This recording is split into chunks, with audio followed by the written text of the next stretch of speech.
The moon hung low over the jagged silhouette of the forest, its pale light barely piercing the thick canopy of trees. The forest was ancient, breathing with a threatening stillness that seemed to crouch in wait. Somewhere in the dark, branches snapped. Footsteps, quick and urgent, thudded against the cold earth. A man tore through the underbrush, his breath coming in ragged gasps. Panic fueled his every movement. His boots slipped over wet leaves, skidded across uneven roots, but he kept running, his body driven by a primal fear. He would never have dreamed that hunting could put him in this situation. He saw the wolf and shot at it, thinking that, although illegal, he could either get a hefty sum for the pelt or a nice coat. But not only the animal withstood 1, 2, 3 shots, but the beast started to hunt him in turn, and no amount of bullets would put it down. Behind him there was a howl, almost human but twisted, feral. The man had heard stories of these woods, whispers of strange things lurking in the night, but he never believed any of it until he saw the creature himself.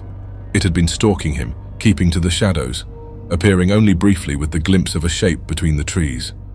But something caught the man's attention and he noticed it. Half human, half beast, moving on all fours with terrifying fluidity, its limbs contorting as though the bones inside were constantly shifting. The man's mind raced, trying to recall the fragments of information he'd heard about the creature, but nothing would come. All he knew was that he had to keep running. His heartbeat thundered in his chest, a frantic rhythm that matched his footfalls. He glanced over his shoulder, the darkness swallowing everything beyond the reach of his straining eyes. The sound of pursuit was closer now, a low guttural growl rumbling from behind. He stumbled into a clearing, his legs burning, the cold air tearing through his lungs. There was no time to think, no time to catch his breath. His eyes darted around, seeking any way out. The trees loomed like towering sentinels, their branches weaving together overhead, blocking out the sky. The forest was an endless maze. He had no sense of direction, no escape plan, only the sheer animal instinct to survive. Another growl, closer this time. The man froze, his body instinctively shrinking back into the shadows. Slowly he turned his head. There, at the edge of the clearing, the creature emerged from the blackness. It stood upright now, and its eyes glowed with an unnatural light, hollow and predatory, looking for him. On 2 legs, the creature started to walk tentatively, passing behind a tree, but on the other side came an owl taking flight. The animal perched itself on the top of a tree. Its head frantically looked in all directions until it locked eyes with its prey. The man's stomach twisted in horror.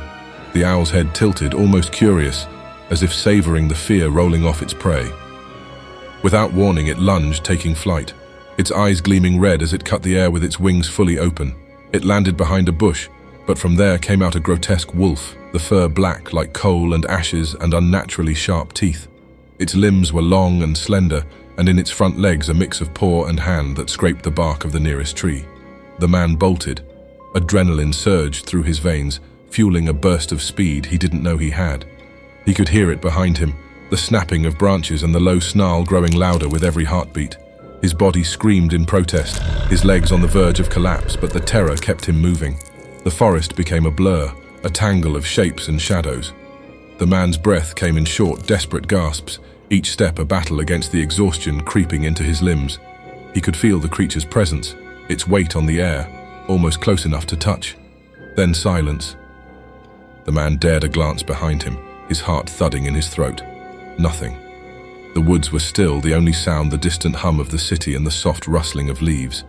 The creature had vanished, as if it had never been there.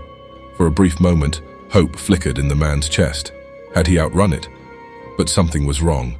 The air had changed, thicker, colder. He turned back, and his blood ran cold. A mountain lion slowly made its way to him, too close for him to run. He stood in place, frozen, his body trying to create distance but finding resistance from a tree behind as the animal smelled him and licked its own mouth. Nothing, though, could have prepared him for what came next. There, in front of him, the animal started to change. Its bones cracked and shifted, its skin shredded and bled. In place of the mountain lion, there it stood, the Skinwalker. It was no longer a beast, no longer a creature of shifting flesh. The thing that stood before him was human, or at least it appeared to be. A man, tall and thin, dressed in dark, tattered clothing. His face was pale, almost ghostly, and his eyes, those hollow, gleaming eyes, were unmistakable.